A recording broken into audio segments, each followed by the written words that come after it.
Welcome to the deep dive. Our mission here, well, it's pretty simple. We take this huge stack of source material, all these articles, insider notes, and we basically distill the most compelling, high-stakes bits of knowledge just for you. That's right. And today, we are diving deep into a world where, let's face it, fortune dictates morality. Specifically, the really complicated, very toxic stuff surrounding the Spencer fortune. A very deep well there. We are dissecting the details of Luna Nozawa's alleged pregnancy.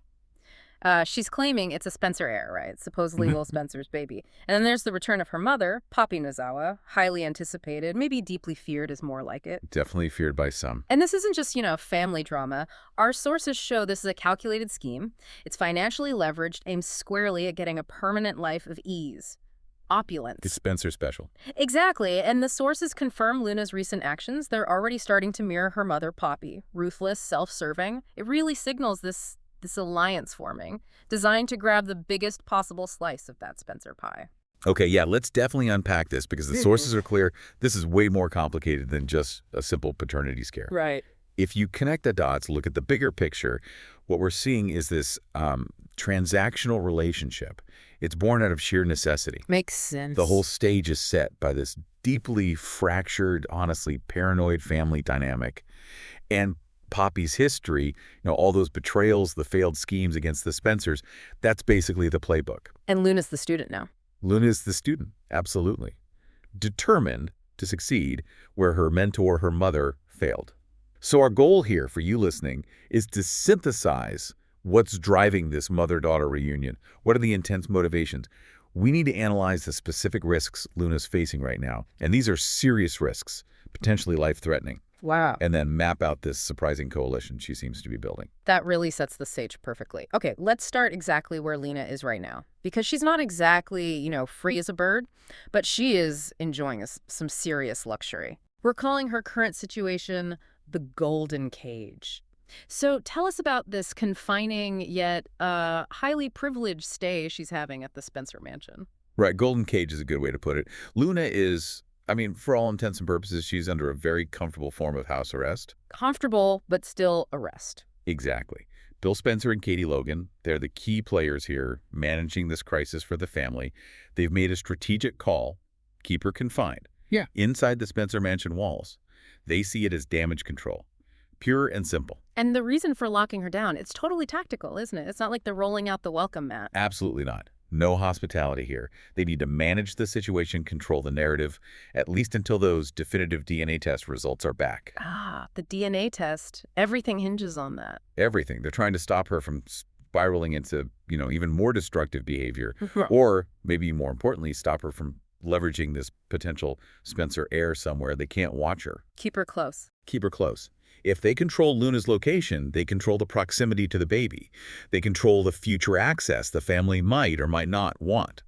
They're basically trying to contain this before it blows up into a massive public relations disaster. And Luna, meanwhile, she's making the most of this involuntary stay, right? The sources paint this picture of someone who sees it less as restriction, more like a temporary upgrade, a really beneficial one. And she is absolutely thriving in this weird way. The source material confirms she's already mentally decorating her future fabulous life. Already? Wow. Yeah. She sees herself married to Will, immediately. Raising the Spencer heir.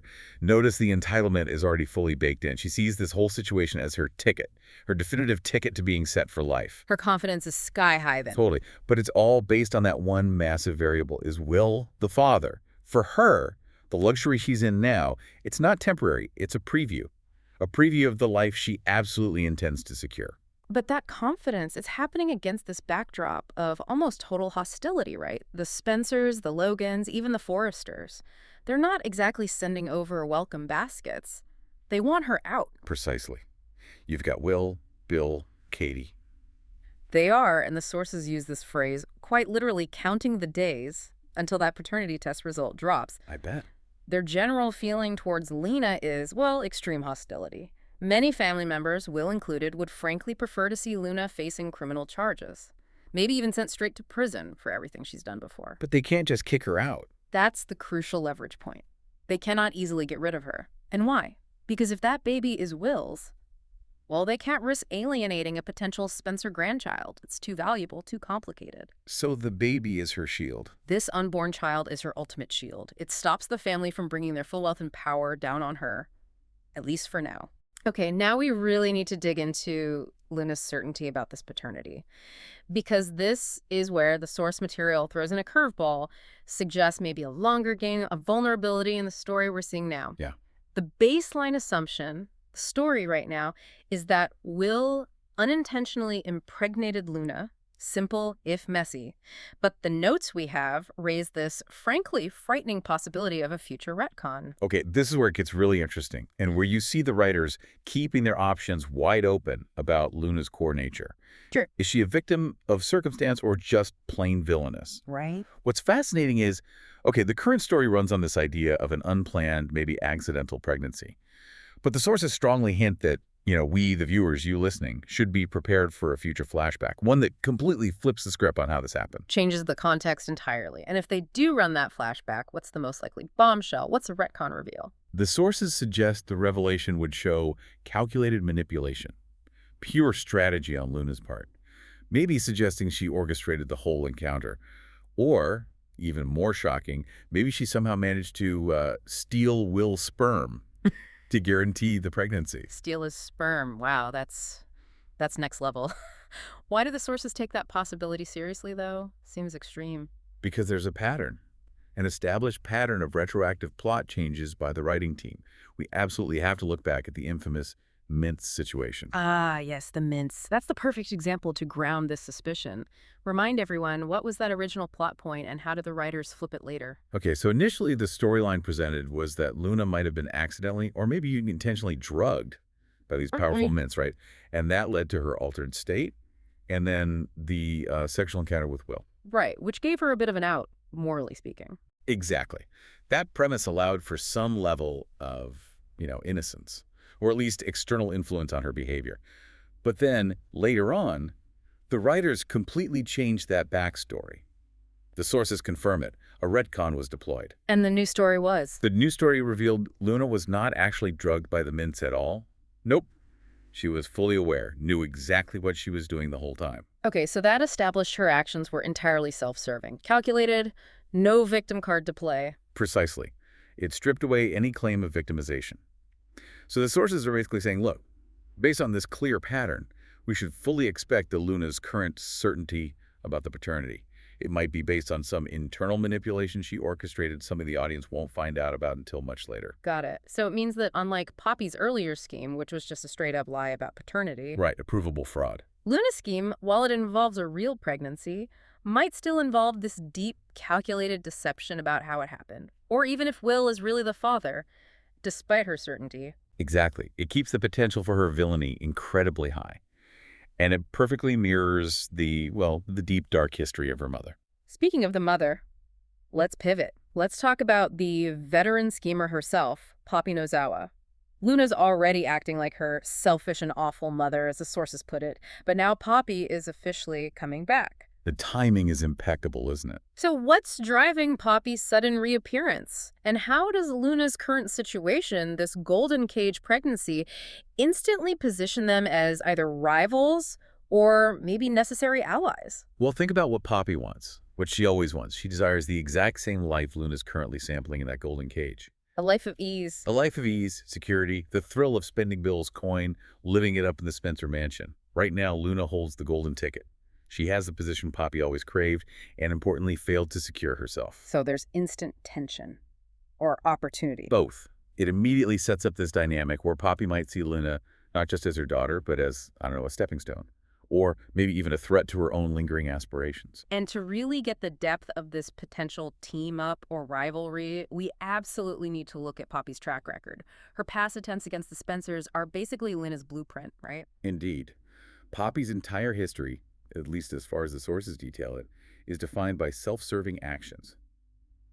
And these previous Spencer-related schemes, the most relevant one, the big precedent, is her prior attempt to pass Luna off as Bill Spencer's daughter. Right, that was her big play back then. That was her grand design, her plan to get financial security forever using the Spencer name. And what was the core lie in that scheme, the key deception? The absolute core was the truth about the paternity. Poppy, the sources are very clear, 100% knew Bill was not Luna's biological father. She knew it wasn't a guess. No mistake, she knew the actual father was this other character pin. So this wasn't some misunderstanding. It was an outright calculated lie designed specifically to extort Bill Spencer, secure a place in his world, in his wallet. Okay, so compare that to Luna now. It's different, but similar DNA, you could say. Luna's current situation, okay, even if she did manipulate the conception somehow, like we discussed, it still involves a genuine pregnancy. A biological fact. Right. And her plan hinges on a calculated guess, or maybe certainty based on manipulation, that Will is the father.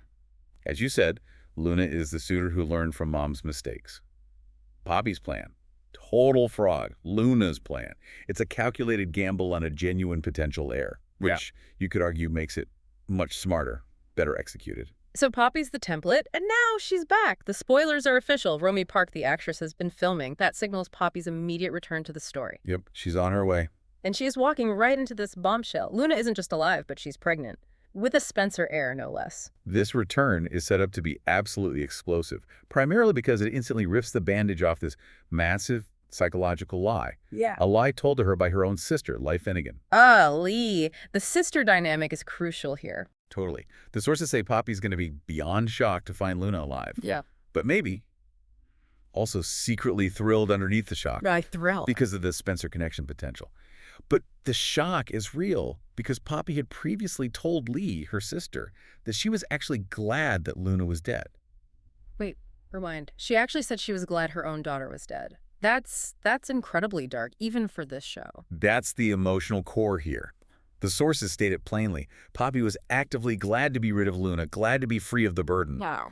And that sentiment, that level of absolute coldness, it utterly disgusted Leigh. This is the toxic backdrop to the bitter sister rivalry between Poppy and Leigh, and understanding that is key to what happens next. Okay, so Leigh knew Poppy felt this way. And if we look at the psychological analysis in the source material, Leigh's lie about Luna being dead, it seems calculated. We know Leigh secretly nursed Luna back to health after that near-fatal incident. Right. So the sources suggest a really potent motive for Leigh telling Poppy that Luna died. It was specifically to test her sister. A test. What was she testing for? She wanted to see if Poppy had even a tiny scrap of redeemable maternal instinct left. Anything Leigh could possibly work with to maybe, just maybe, help bring Luna back from the dark path she was on. And Poppy failed that test. Spectacularly. Immediately, completely. Poppy's reaction, expressing joy at Luna's supposed death, eager to be free of her daughter's problems, it just confirmed everything for Leigh. Poppy was irredeemable, not to be trusted. Which led Leigh to cut her off. Led Leigh to walk away from her sister, presumably for good, as the sources put it. So the weight of this deception, Leigh's lie, is about to hit Poppy like a ton of bricks. And how's Poppy going to react when she finds out Leigh lied? And that Luna is alive and kicking, plotting to become a Spencer? She won't feel remorse, will she? She'll be furious at Leigh. Exactly right. Poppy is expected to be absolutely incandescent with rage. But at Leigh, not just for the lie itself, but because Leigh has apparently been trash-talking her all over town. The gossip, specifically detailing and exposing what a terrible, selfish mother she was. Now, the sources confirm Leigh's accusations are completely true. Poppy is awful. Always has been selfish. But Poppy hates that her reputation is damaged. Hates that Luna's dark deeds and crimes exposed what a terrible mother she was. So her anger is about her image being tarnished, not about her actual behavior. It's pure narcissism, isn't it? She's furious that Leigh's exposed the truth, not that the truth is ugly. So this intense sister feud, it's primed to just boil over, especially now that Bill's money is potentially back in play through Luna. Which brings us right to the moment of reckoning. Poppy's furious at Leigh, but she's also probably broke and definitely desperate for cash. Luna. She's isolated, scared, maybe sitting on a future gold mine. Perfect storm. This sets the stage perfectly for the inevitable alliance of convenience, because Luna is completely, utterly alone in this fight for the Spencer fortune. She truly is. Think about it. Luna is facing this unprecedented, incredibly powerful opposition. She has, as the sources say, no allies to speak of. Zero backup. Pretty much zero. It's her against Will, Bill, Katie, the Logans, the Forresters, the whole extended Spencer network. She desperately needs support. She needs a strategic advisor. and maybe most crucially, a physical presence, someone in her corner. And Poppy, despite her awful track record, Is the only available maternal figure who actually understands the twisted mechanics of this specific kind of scheme, the high society Spencer power play. She's been there. So Luna realizes, okay, I need to make a deal. A deal with the devil she knows, the only person who might side with her own mother. This isn't about rekindling love, is it? It's a financial merger. Exactly. Less mother-daughter reunion, more hostile takeover bid, or maybe a joint venture. So what's the currency? What seals this toxic alliance? It's the Spencer fortune itself. That's the only currency that matters here. Luna is now in a position where she can actually cut Poppy in on her current plot. Offer her a slice. A big slice. She can offer her a substantial, big chunk of change, a direct financial incentive. Or maybe a guaranteed share of the Spencer payday she's anticipating if she's confirmed as the mother of the heir. So it's a bribe, basically. It's a cold, calculated business transaction designed specifically to override a literal mountain of personal baggage between them. And that baggage, it's substantial. To put it mildly, we know their relationship has been, quote, awful for a long time. Poppy even rejected Luna's attempts at reconciliation before, back when Luna had nothing. Right. Money changes everything for Poppy. So now that serious money is potentially involved, Poppy might just decide that, putting up with Luna is better than being broke. But here's the massive obstacle, the one we just cannot gloss over. Luna previously framed Poppy for murder. Double murder, yes. This is the detail that just highlights the grotesque level of Poppy's self-interest. Luna framed her own mother for the murders of two specific characters, Tom Starr and bartender Hollis. These weren't minor crimes. We're talking double homicide charges. Life sentences. Yeah. Massive legal, emotional weight. And Luna tried to pin it on her mom. Okay, hold on. I need to process this. Luna framed Poppy for double murder. Are the sources seriously suggesting that any amount of money could make a mother just overlook that? Forgive being set up for life in prison? What's the evidence this kind of transactional bond is even remotely possible after that? The source material is pretty explicit in its analysis of Poppy's priorities. It's stark. The sources suggest that if the bribe is substantial enough, if that big chunk of change is truly astronomical, Poppy may let that slide. Let it slide. Being framed for murder. That's the interpretation. Poppy's love of Spencer money, her deep-seated desire for that life of guaranteed luxury. It literally outweighs the fact that her own daughter tried to send her to prison for life for a double homicide she didn't commit. That's staggering. It makes their bond, if you can call it that, purely transactional, opportunistic, profoundly sinister. There's really no other way to describe it. It's next-level terrible parenting mixed with just unfathomable greed. But, ironically, maybe that makes Poppy the perfect and perhaps only co-conspirator Luna could possibly find right now. Exactly. Who else would even consider it? And before this truly toxic alliance can even solidify, Luna faces this immediate physical threat. Something that makes the need for Poppy maybe as a bodyguard or at least a witness even more urgent. We need to talk about that intense confrontation with Aunt Lee. Yes, this confrontation happens almost right away as soon as Lee finds out Luna is pregnant. It really reinforces how vulnerable Luna is, even inside the supposed safety of the Spencer mansion. What happened? Lee goes to the mansion, and the sources say she uses incredibly violent language. She reads Luna for filth, tells her she is even more sick and evil and twisted than her mother, Poppy. Wow, she doesn't hold back. No, Lee isn't just angry. She's morally disgusted, maybe projecting some of her fury about Poppy onto Luna as well. And how does Luna react when Lee approaches her? She apparently screams, "Don't touch me." There's real fear there. Her fear is absolutely justified. And the source material reminds us exactly why. We know Lee recently tried to strangle Luna. Right. That already happened. So that history of physical violence, combined with Lee's medical background, it brings us to the absolute core of Luna's immediate terror. Luna is genuinely afraid that Lee might grab her and, in a fit of rage, actually try and shake the fetus out of her. Good grief. That's a horrifying thought. A visceral fear of infanticide. It really is. And this raises such an important point. Luna is pregnant, she's alone, she's trapped with a family that hates her, and she has an aunt who has already shown she's capable of severe physical violence towards her. It's an impossible situation. This extreme reaction from Luna, rooted in that genuine fear of harm to the baby, it just solidifies her immediate non-negotiable need for protection. She needs someone else there, even if that someone is the morally bankrupt schemer Poppy. She needs someone to watch her back against the entire enraged Spencer clan, especially her own aunt. So Poppy becomes the first potential ally. bought and paid for, essentially, with a promise of a share of the expected fortune. But Luna has one other tentative yet potentially powerful ally on the roster. And that brings us to what the sources call the Pariah Coalition, anchored by Sheila Carter. Sheila. She's a fascinating X factor on all this, isn't she? She currently maintains this very brittle, tentative truce with both Poppy and Lay, which is frankly a testament to her sheer force of will, or maybe just everyone else's exhaustion. She wears people down? She does, but she remains Luna's only other potential source of support outside of Poppy. However, Sheila's help comes with some serious logistical strings attached. Right. The sources note she's pretty preoccupied right now trying to save her marriage to Deacon Sharp. That immediately limits the kind of hands-on, immediate support she can give Luna, doesn't it? Especially given how Deacon likely feels about getting tangled up in Spencer drama again. That's the key friction point right there. Even if Sheila and Deacon managed to patch things up, Deacon would almost certainly insist that she put distance between herself and Luna, just to maintain their own fragile peace. Makes sense. He wouldn't want that heat. But, and this is classic Sheila, if that happens, the sources suggest she'll just continue supporting Luna secretly, operating from the shadows. What's crucial here, though, is Sheila's motivation. It's not financial. She doesn't actually need Spencer cash. So what's driving her, if not money? Her incentive is purely familial and deeply, deeply desperate. That's the most compelling part about Sheila's involvement here. What is the why? Why would she risk her already fragile personal life for Luna? Her true motivation is, well, it's pure concern for Luna, maybe. But mostly it's this desperate, deeply ingrained desire for family connection. Because of her history, her crimes, Sheila cannot have her son, Finn, or her grandson, Hayes, in her life. That door is closed, permanently. Permanently revoked.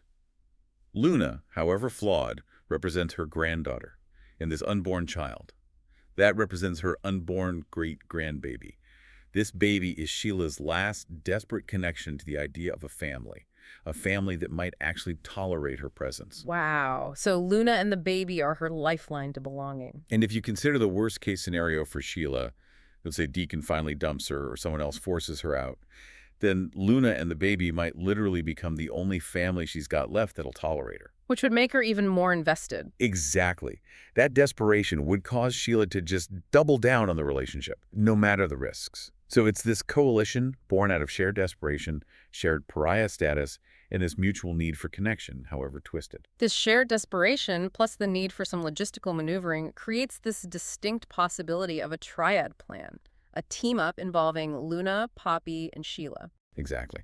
But Sheila would likely have to operate from a distance, right? Because of Deacon, because of her own legal risks.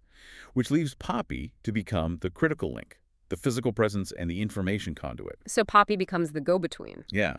Poppy could act as the go-between, shuttling crucial, sensitive information back and forth between Sheila and Luna. Think about it. Updates on the pregnancy, details on the DNA test status, maybe intelligence on what the Spencers are planning next, especially once the baby is born, that connection becomes even more critical. And the vision that ultimately unites all three of these women, Luna, Poppy, and eventually perhaps Sheila, it's the ultimate prize. Secure residency inside the Spencer compound, luxury and safety. Absolutely. The sources detail the kind of pressure Poppy will likely exert on Luna almost immediately upon their reunion. What kind of pressure? Poppy could easily push Luna to absolutely insist on moving Poppy into the Spencer mansion. The excuse, obvious, to take care of her pregnant daughter. Plausible deniability. Totally plausible. And the strategic move would allow both allied schemers, both Nozawa naughty ladies, as the sources call them, to reside right there in the lap of luxury. Right under the noses of their sworn enemy. And there's a definite irony here, too, isn't there? Oh, delicious irony, the sources point out. All three of these women, Luna, Poppy, and Sheila, have actually lived in Bill's home at different points before. They know the layout. They know the layout, they know the stakes, and given their shared status as basically town pariahs whom practically nobody else can stand or trust, banding together is maybe the only logical move left for them. It's a coalition built on mutual exclusion, with the Spencer mansion serving as both the ultimate prize and, maybe, the only temporary safe haven for the town's most wanted women. Yeah. Let's shift now to the most extreme and, frankly, terrifying point raised in our source material. This really underscores why Luna needs allies, even allies like Poppy, who she, framed for murder. We are talking about a sheer existential threat Luna is facing right now. This truly elevates the stakes. It goes beyond financial drama, beyond family squabbles, into actual life or death survival territory. And the source material here is genuinely chilling. What does it say? It suggests the family's opposition isn't just limited to lawyers or payoffs or confinement. The storyline analysis, right there in the notes, states that Bill Spencer is seriously hoping to murder Luna before the baby is born. Murder her. Bill Spencer. That's what it says. Regardless of Katie's potentially more cautious opinion. And maybe even more shockingly, it reports that even Ly Finnegan, her own aunt, is kind of thinking the same thing. Wait, we're talking about two major characters here. One, a powerful businessman with vast resources. The other, a respected doctor. And both are contemplating outright murder, potentially infanticide even, just to stop Luna and prevent this heir from being born. Is that really plausible? That is precisely what the sources report is being considered within the storyline. It underscores the extreme life or death danger Luna is in simply by carrying a baby who might inherit a fortune and completely disrupt the family structure. We need to analyze the character implications. Why would Bill, who usually operates on the edge but maybe contemplates outright murder, consider this? Because Luna represents this unmanageable liability, financially, reputationally. She could cost the Spencers billions, tarnish the name forever. From his perspective, maybe it's the ultimate damage control. And Laya. Her motive would be different, surely. Different, but maybe just as dark. As a doctor, yeah, contemplating this is a massive moral line to cross. But her fury seems to stem from Luna's betrayal, her disgust that Luna is just like Poppy. Laya might see Luna as this, moral cancer that needs to be cut out to protect the family she's fought so hard to be part of and to protect Will. So this extreme threat means Luna she might honestly need Poppy there as a bodyguard, not just a co-plotter.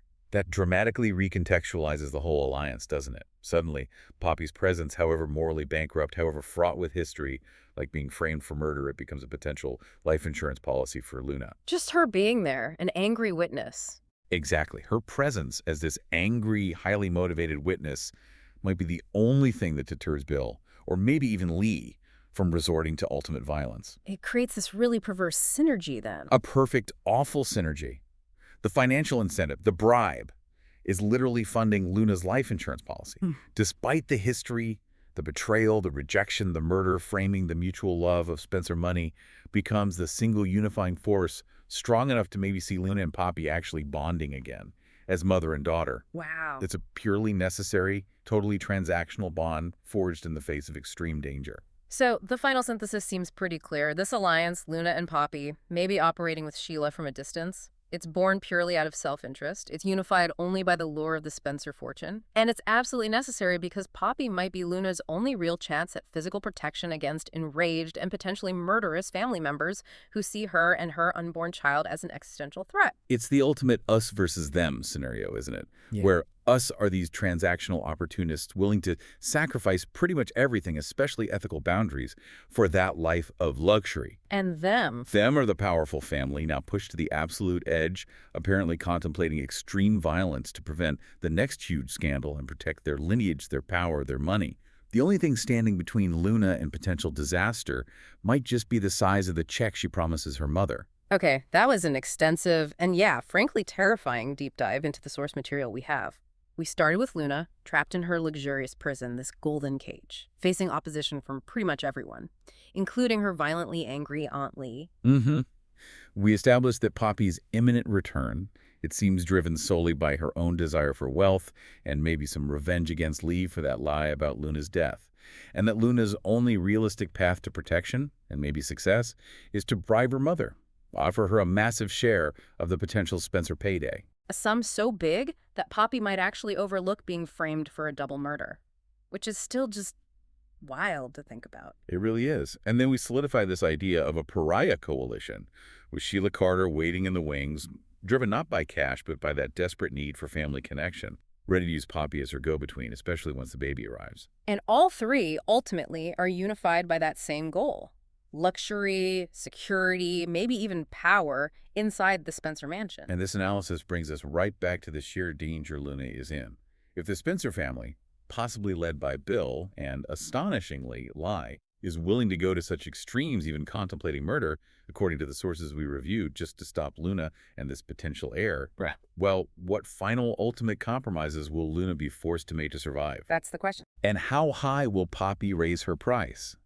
Transactionally, sure, but maybe emotionally too. What will she demand to ensure the potential Spencer heir makes it out alive?